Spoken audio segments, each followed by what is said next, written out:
Okay, so let's start. So why look at quantum linear algebra? I think, I'm kind of preaching to the choir here. We're all here because we are interested in quantum linear algebra.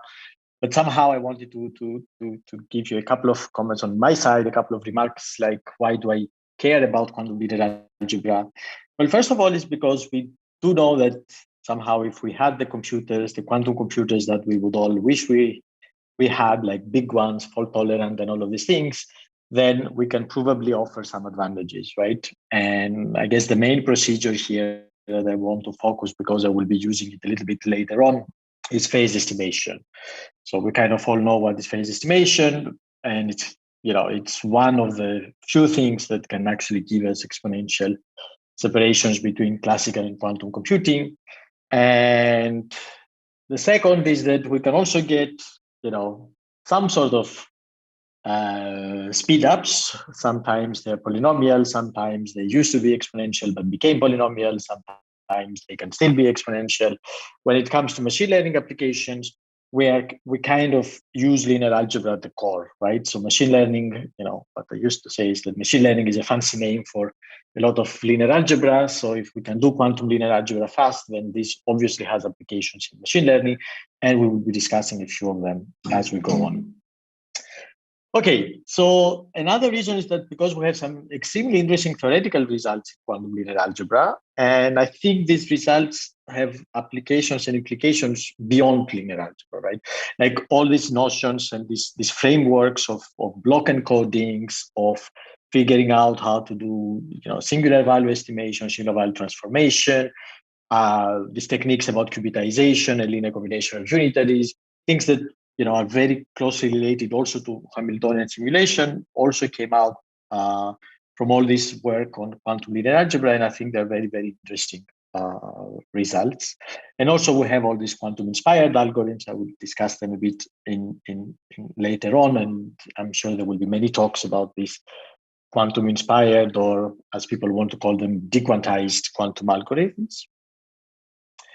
And I think another reason is because I still think there is a quite big potential for more practical quantum linear algebra algorithms, right? So I still think that quantum linear algebra could be something that may not be, very, very short term, but maybe it's not as long term as we thought about in the beginning. And I think some of the results that I will discuss today would hopefully try to give you some more evidence that this might be the case.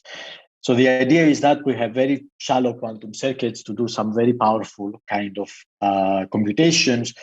And when you have very shallow quantum circuits, things like logarithmic depth quantum circuits, then this is kind of my theoretical definition of what the NISQ algorithm looks like. It's something that has a few hundreds of qubits but logarithmic depth.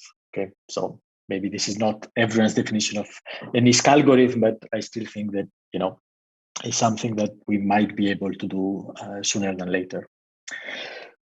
So what will I be discussing in this talk? I will describe a bit a new approach to quantum linear algebra, and I will give you three applications in machine learning that use exactly the tools that I will be describing.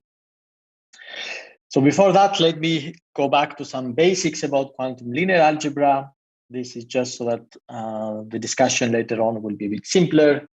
This is kind of how I want to think about things. It's not necessarily how things happened chronologically, but somehow this procedure to me is kind of the simple generalization of what we call phase estimation. So phase estimation, you kind of know you have a unitary matrix and you can do things with eigenvectors and the eigenvalues and estimate eigenvalues corresponding to the eigenvectors of this unitary matrix.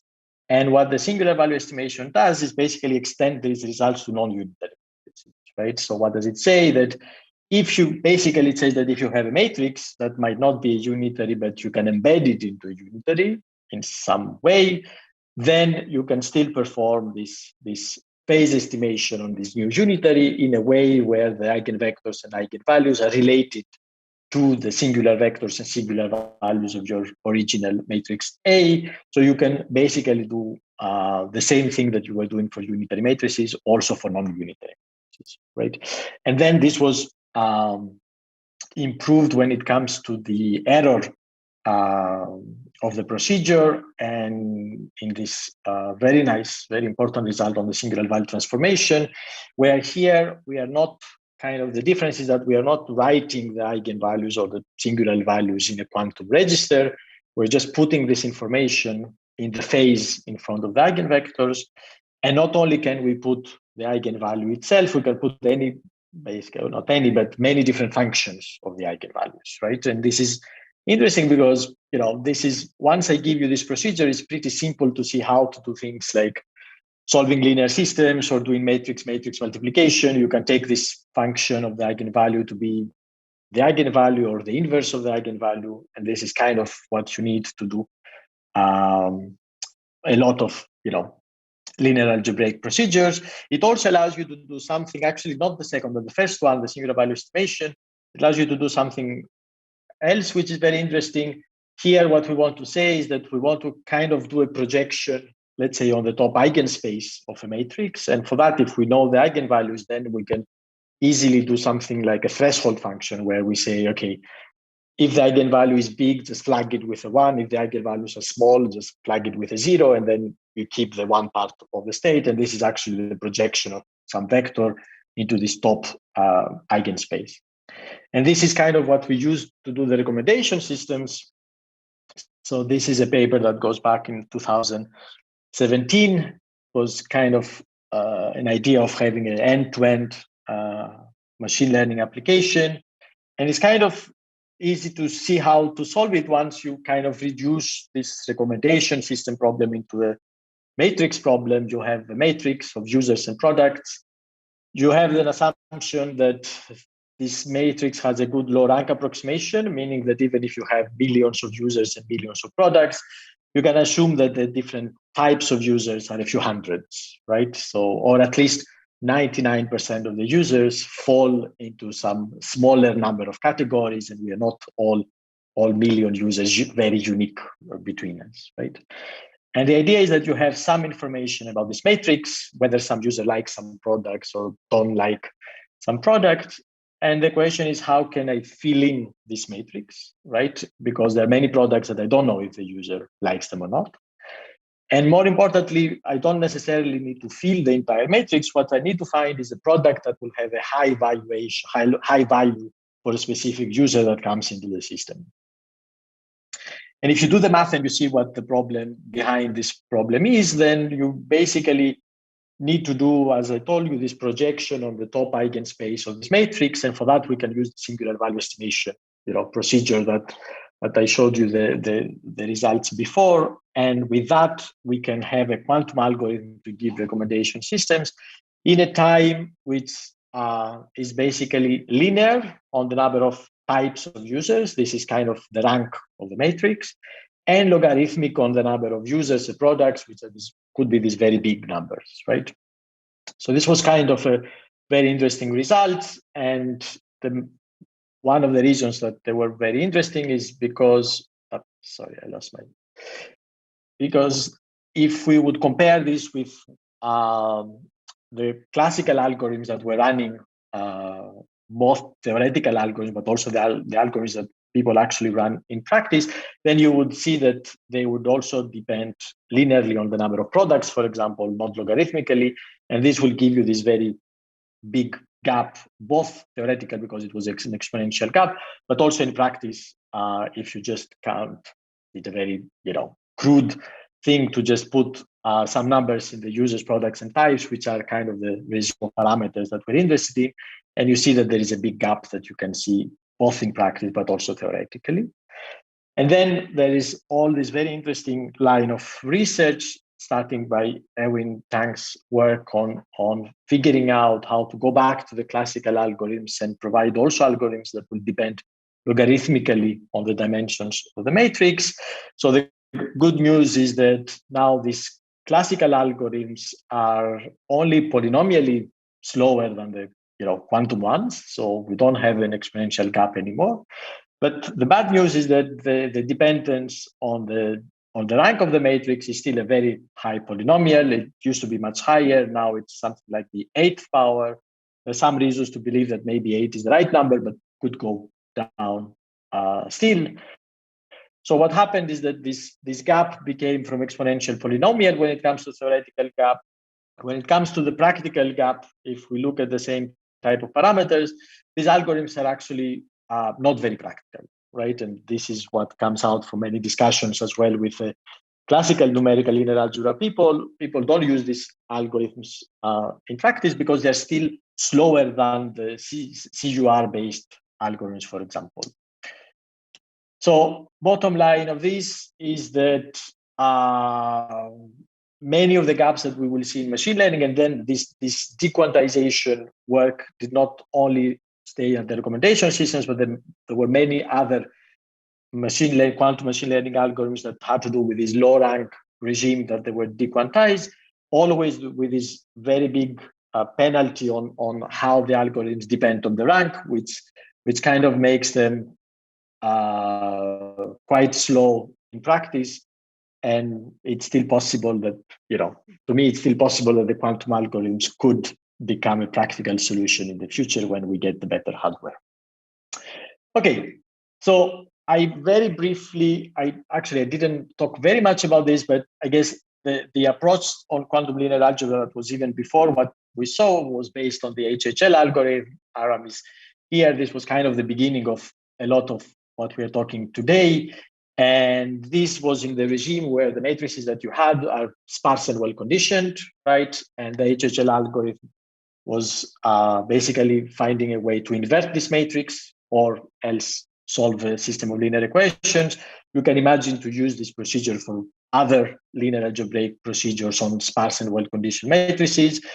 It's still quite difficult to get end-to-end applications on this because not many times you have these well-conditioned and sparse matrices, but it's still quite interesting to see how we can use these algorithms in practice.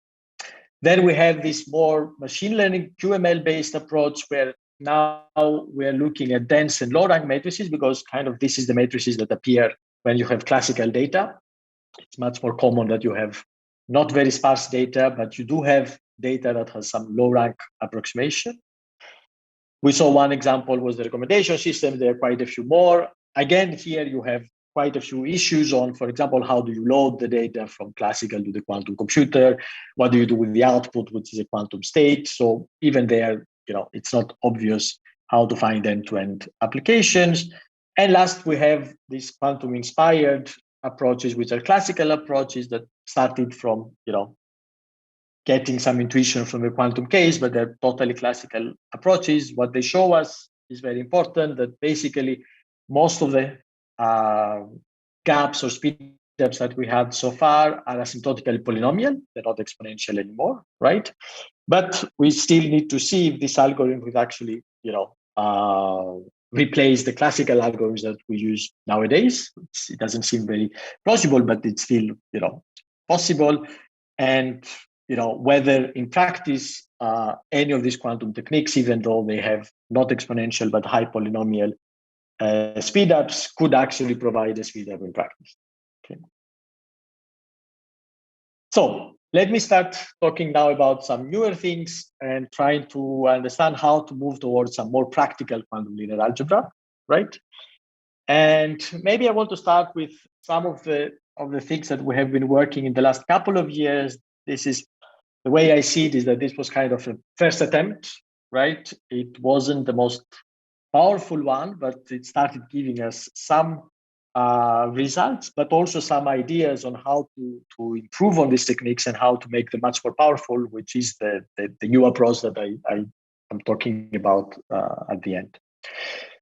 So as I said, one of the big problems was I give you some classical data. Let's say I give you an n-dimensional vector. How do you load it in a quantum computer? And the way we would like to load it, because this is, the most powerful way of loading a classical n-dimensional vector is by doing what we call this amplitude encoding, meaning that every coordinate of the vector becomes an amplitude on the quantum state, right? And ideally, what we know is that if we have an n-dimensional vector, then you can use only log n qubits, because the log n qubits would have n amplitudes, and you can put this n-dimensional vector only using log n qubits. But this is actually not something that you can do very easily in practice, because if you want to use only log n qubits to actually be able to load an n-dimensional vector, then the depth of your circuit is going to be linear in n, actually. So it's quite easy to see if by just counting that basically you need to have n degrees of freedom in your circuit if you want to be able to load any n-dimensional vector you want. So as I said previously, we were trying to do this with log n qubits and n depth. Then we understood that maybe for a more NISQ era, it's easier to have a few more qubits, but not have to keep them for very long instead of the opposite. So we defined this kind of unary amplitude encoding where we basically exchange the depth and the number of qubits.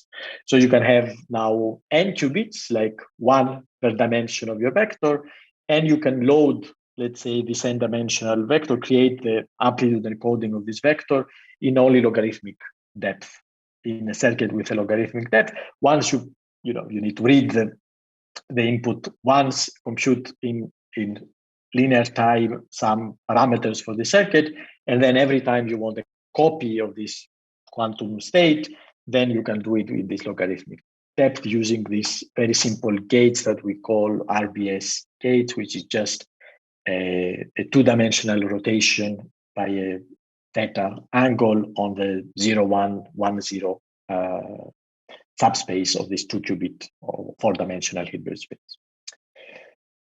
So one interesting thing that you can do, so maybe one thing, so this is great that we can do things in log depth, but it's not great that we use n qubits, right? So we win somewhere, we lose somewhere, but we will see now how to make it a little bit more interesting. One second thing that we were able to do with these unary loaders is to start estimating inner products between vectors or distances between vectors, again in logarithmic depth. So basically it's quite simple to see. If you have two vectors, what you need to do is load one from the left, load one from the right, and then what comes out at the end of the circuit in one of the qubits is exactly the inner product between these two vectors. Okay, we can actually implement this in practice somehow. So we did some experiments last year with IonQ, where we did kind of the simplest possible classifier that we could imagine, which is the nearest centroid. You have centroids, you have data, you find out which centroid is the closest one, and this is the label you assign to your data. So we managed to do this 10-class classification of the MNIST. So this is the first time that, the 10-class classification was done. Usually people, when they use the MNIST or with a quantum experiment, they only use 2 or at most 4 digits. We managed to classify all 10 of them with some relatively okay accuracy of 77.5%. Obviously, we need to do much more, but there's only so much you can do with 8 qubits in a quantum computer, but we should be getting better. The second place where we could use this kind of inner product or this kind of loading techniques is actually to define some neural networks. But here, the way I want to define neural networks is not by using a variational quantum circuit or a parameterized quantum circuit. What I wanted to do is basically try to mimic like a classical neural network and figure out how to speed up the training of it, right? And what we figured out is with this kind of like this pyramidal circuit that it will also appear later on, we figured out how to multiply a vector with an orthogonal matrix. And not only that, but also train these orthogonal weight matrices. And in fact, if you really look at it a little bit more carefully, but not much more carefully, what we managed to do is go back and give a completely classical way of training orthogonal neural networks in a way which is faster than the state-of-the-art classical way of training these orthogonal neural networks. So usually what people were doing before is to say, if I want to keep my weight matrix orthogonal, and you want to do that because it's much more interpretable and you can avoid vanishing gradients for that. So the way to keep orthogonality of that was basically doing a gradient descent to update your weights. Your matrix would not be orthogonal. And then you do an SVD to orthogonalize your matrix. So this is where you get this cubic complexity. And this is really terrible if you really want to train very neural networks. And that's why people were not using this orthogonality condition. Now, if you look at this pyramid circuit has exactly the number of parameters that correspond to the parameters of an orthogonal matrix. And actually, this gives you a way to classically train by keeping this orthogonality condition in n squared time instead of n cubed. So basically, you don't lose anything by the same time that it takes to train a normal neural network. You can train a normal neural network with this orthogonality condition basically for free. We also implemented this. We came up with this medical image classifier based on these things. The moment you try to get to a few more qubits, when we went to 8 qubits, for example, the quantum computer was not good enough. But in simulations, everything works well. Okay, so now let's go to the new stuff. So I want to start with the 3 new applications, and then in the end, I will give you the tools that we use for those ones. So the first application is actually an application where we started looking at it last time, probably the last time many of us were together. It was at Simon's Institute a couple of years ago. We were discussing this thing, and there was a talk by Ravi Kannan, and he said that one of the main problems that he would like to see if a quantum computer could help is volume sampling. So what is volume sampling is basically the same as determinant sampling. The idea here is that when you want to pick data from a big data set, for example, you make a query about the word Jaguar, right? I can give you 3 Jaguar cars. So this is great because they're all very relevant, but this is not a very diverse, result. What you would like is to give something which is a Jaguar car, a Jaguar animal, and maybe a Jaguar football team, right? So you want to add this diversity in your data. And the way you can mathematically formulate this is by saying that I want to pick data points, let's say, that have a big volume between them, right? So they're roughly orthogonal, for example, if I can do it. So determinant sampling is the following problem, which is exactly this: is if I give you a full rank matrix A, then you want to pick a subset of size D of the rows of this matrix, but you want to pick subsets which are diverse, meaning that you want to pick subsets with a probability that is proportional to the square of the determinant of this submatrix. This is exactly the volume spanned by these points. Okay, so this is what we need to do. We have the matrix. I want to pick subsets. Let's imagine the matrix a bit long. I want to pick subsets of the rows of the matrix, and I want a distribution that depends on these determinants. Okay, so how do I do that? This is this is kind of a problem that goes back quite a bit, many decades in the classical linear algebra literature, and the most recent result is actually a very interesting algorithm that does the first step, which is pretty much always the same, which is like an orthogonalization step, meaning that if I give you a full rank matrix A, the first thing you do is you orthogonalize it, because if you make computations with the columns of the matrix, this doesn't change the determinants. So basically, it is the same whether you sample from the original matrix or from the orthogonalized one. So the first thing, and this will also be the first step in the quantum algorithm, I orthogonalize the matrix. So then I can imagine I have a matrix with orthogonal columns. And then every time I need to pick a subset, like every time a query is made, the newest algorithm spends time d to the cube to give you a new subset. Okay. So here is the theorem that we have, that there is a quantum determinant sampling algorithm that uses n times d gates and has circuit depth d log n. Okay. So for example, this means that if d is something like n over 2, or omega n, then we go from an n cube classical algorithm to an algorithm that the number of gates is n squared and the depth is linear in n. Okay. We can do a little better, meaning that this is the worst case, and this holds for any matrix, but there are actually matrices that are kind of nice for the quantum algorithm, and we'll see which ones they are. So the quantum algorithm actually can use fewer gates, like linear in n as well. And we don't know a classical algorithm which is better than cubic, even for those special type of matrices. So it could be that for some particular type of matrices, these are not random matrices, these are very well structured matrices. Things like the Fourier transform, for example, have this property as a matrix. For these matrices, we can have maybe a cubic gap between the classical and the quantum algorithm, right? And of course, if you only look at the depth, then you already have this gap. But we wanted to get a gap also on the number of gates. Okay. Here is the second algorithm and application, and this is kind of more, I would say, not so well known because actually we don't know very well where to use it. So this uses the notion of a compound matrix. So what is this compound matrix? So if I give you a matrix A, then the kth order compound matrix A to the k, you can index it by the size k subsets of rows and columns, right?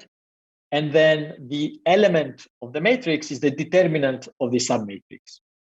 So basically, these compound matrices are exponentially large, right? Because there is an element for every subset, and there are n choose k subsets of rows and columns. So think of k as n over 2, for example, right? You have n choose n over 2 dimension of these matrices, right? There are also an exponential number of them, okay? And now the question is, I imagine I want to do a singular value estimation or a singular value composition on these matrices. How am I going to do it, right? So if I just try to do an SVD, this is an SVD on an exponential size matrix. So the complexity will be n to the k, right?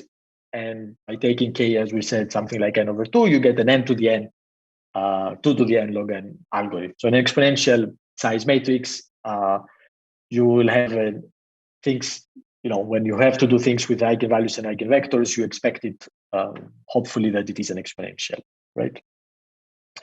We also have reasons to believe that this will resist dequantization techniques. And this is because even if your initial matrix has small rank, right, then the rank of this compound matrix is actually raised to the power k.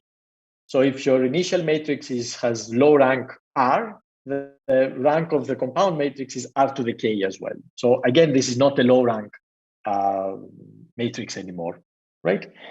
And here the theorem also says that there is a quantum algorithm that can do the singular value estimation or singular value transformation for compound matrices with complexity polynomial in N.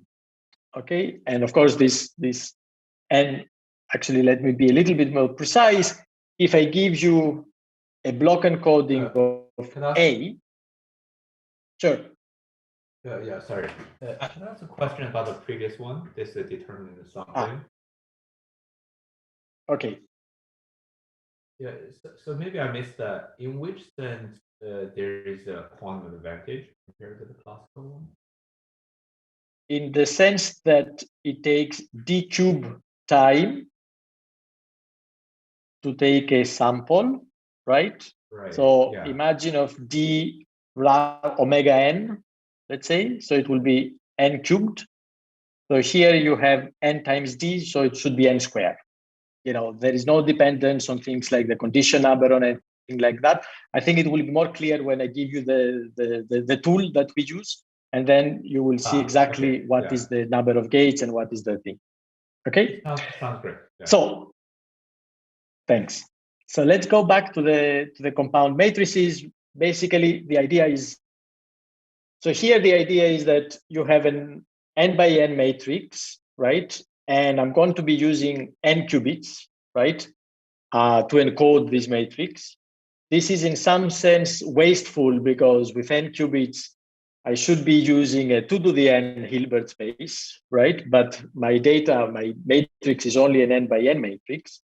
The way I'm actually going to use this exponential Hilbert space is by saying that not only can I do things about this n by n matrix, but I can also do things about an exponential number of these compound matrices, which are defined as, from this matrix with these determinants of subsets of minors of this matrix. Okay. So one area where you can imagine applying this is, for example, in collaborative filtering or recommendation systems, where you don't you don't want to give recommendations to unique users, to one user at a time, but to groups of users. And I will show you a little bit further on how to do this. Okay, given that there were 3 minutes of questions, so I'm taking 3 minutes to go to more for the talk. No problem.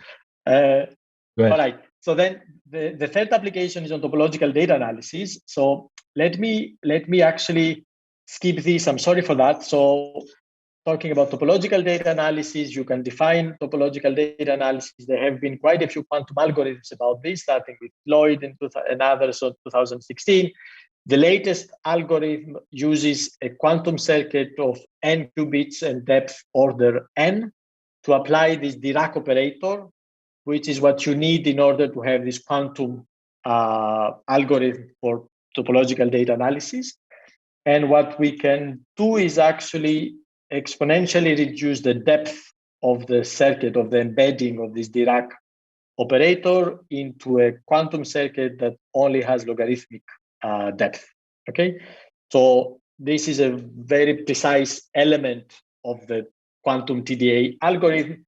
The circuit that you use in order to apply this Dirac operator, we can make the depth go from linear in n to logarithmic in n. Okay. All right. So I'm just repeating here a bit the quantum speedups. Let me kind of skip this. It basically says that maybe instead of starting with classical problems and try to fit our quantum tools into the classical problems, maybe we can, it's better to come up with tools and then figure out how to apply them in machine learning. Okay, so here is my last 2 minutes, right? So the reason I told you about this unary data loader is because we are going to go now from a unary data loader of a vector to something that we call a subspace state.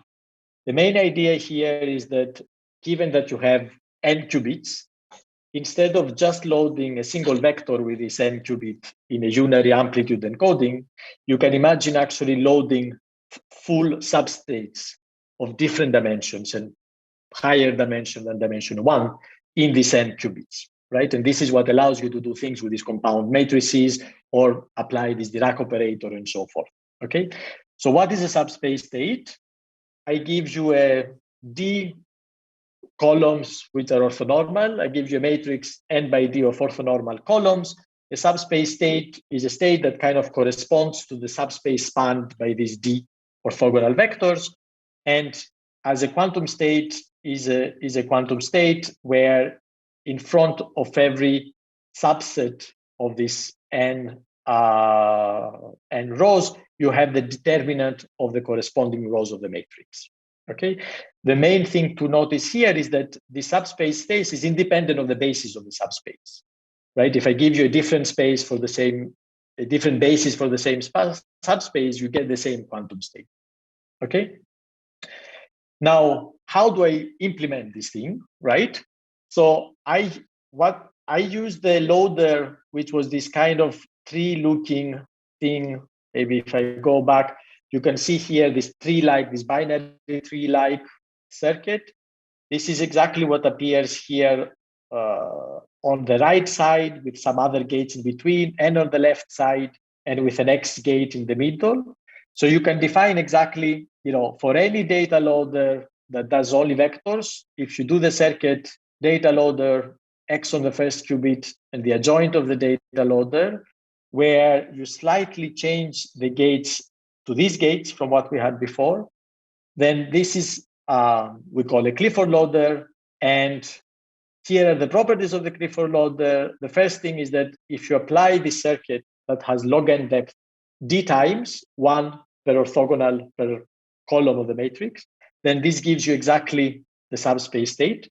And this is the depth of your circuit, for example, right? This is where I get that I'm going to use n qubits and d log n depth, because this thing has 4 log n depth and I do it d times in sequence. So my depth is, let's say, 4 times d log n, and my qubits is exactly n, and the number of gates is n times d, right? Or maybe 4 times nd. And so this is a way to create this. And if you want to see mathematically what this Clifford loader does, basically it's independent of what loader you use. And it always does this, which is, these are the anti-commuter operators of the Clifford algebra. That's why we call it the Clifford loader. What it does for a vector x, it just applies a weighted sum of these anti-commuting operators with amplitudes xi, with weights xi, okay? So this is a way of creating the subspace state. So now with n qubits, not only can we do a unary encoding of a single vector, we can quite fast and efficiently get this entire subspaces, which are of exponential size, into our quantum state. There is a different way of doing it through the Givens rotation. The Givens rotation is a way of decomposing an orthogonal matrix into two-dimensional rotations. We have a different construction that uses these Givens rotations as well. And this is my last slide. Sorry, Aaron, and I finished. How to relate a little bit what I said with the previous thing? For the determinant sampling is very clear in the sense that the subspace state is exactly what you need to sample from if you want to do the determinant sampling. So by definition, creating the subspace state is exactly the same as being able to sample from this determinant sampling.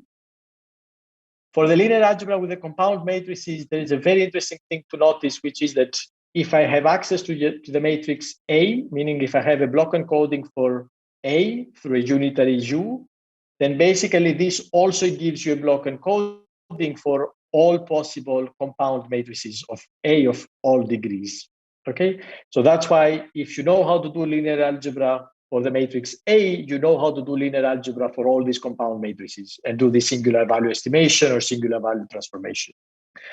And the last one about the topological data analysis is also very straightforward. The Dirac operator basically embeds into the unitary that corresponds to the Clifford loader when it is applied into the vector, which is the characteristic vector of which simplices are marked and which ones are not. So this is all. And let me stop here. These are my conclusions, but let's go to a few questions because we have a couple of minutes. Sorry for being over time.